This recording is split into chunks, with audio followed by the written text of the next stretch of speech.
बिपरजॉय तूफान से आई तबाही के बाद गुजरात के अब क्या है हालात? अब कहां तबाही मचाएगा शैतान?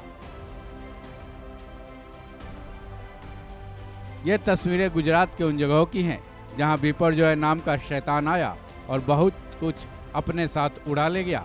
हालांकि सरकारी रिपोर्ट्स में इस तूफान की वजह से किसी की भी जान नहीं गई है, लेकिन बिपरजॉय तूफान अपने पीछे जो निशान छोड़ गया है उसकी तस्वीरें भयावह है।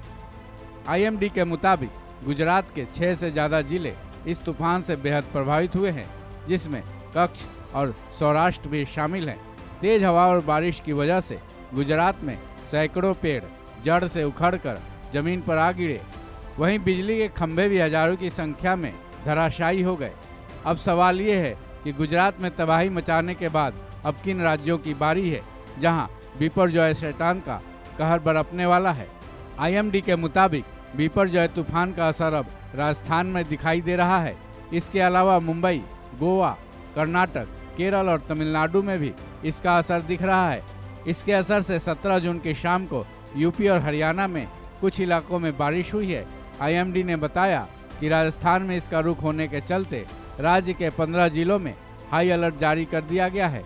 वहीं IMD ने यह भी बताया कि ये तूफान अब कमजोर पड़ने लगा है। कमज़ोर होकर ये डीप डिप्रेशन से फिलहाल डिप्रेशन के रूप में बन गया है। अभी यदि इसको मैप के जरिए देखें तो अभी देखिए ये बाड़मेर जालौर का ही इलाका है। यहाँ पर ये डीप डिप्रेशन के रूप में कमज़ोर होकर डिप्रेशन के रूप में बनते हुए आगे यदि देखें तो ये लगातार नॉर्थ ईस्ट डायरेक्शन में आगे बढ़ रहा है। यानी कि अब ये सिस्टम जो है वो जालौर, इसके बाद में पाली से होते हुए अजमेर डिवीज़न के जो इलाके हैं वहाँ पर अगले 18 से 20 घंटों के दौरान पहुँचेंगे। वहीं जहां तक गुजरात के अब के हालात की बात है, बिपरजॉय तूफान से आई तबाही के बाद से ही न केवल NDRF, SDRF बल्कि सरकार का तंत्र राहत बचाव कार्य में जुटा हुआ है। बिजली के खंभे गिर जाने के बाद बिजली की जो सप्लाई बंद हो चुकी थी, कई इलाकों में उसे बहाल कर दिया गया है।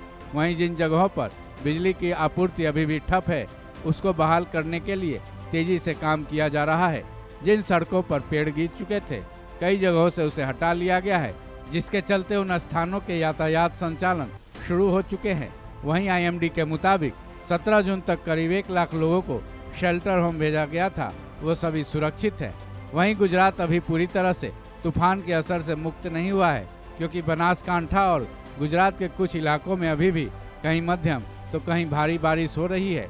बनासकांठा में बारिश के बाद जल भराव की वजह से अभी भी जनजीवन सामान्य नहीं हो पाया है। वहीं बिपरजॉय के बाद गुजरात में शिपिंग ऑपरेशन शुरू हो चुका है। इसके तहत तूफान के बाद कांडला पोर्ट पर पहला जहाज पहुंचा। कुल मिलाकर ये कहा जाए तो गुजरात में फिलहाल स्थिति पूरी तरह से सामान्य नहीं हुई है, क्योंकि तूफान के बाद की तबाही से चल रहे राहत बचाव कार्य के बीच अभी भी कुछ जगहों पर बारिश होने का अनुमान जताया गया है। ऐसे में गुजरात को बिपरजॉय तूफान के असर से पूरी तरह से उबरने में कुछ दिनों का वक्त लगने की पूरी आशंका है। इस खबर में बस इतना ही। बाकी अपडेट्स के लिए जुड़े रहिए वन इंडिया हिंदी के साथ।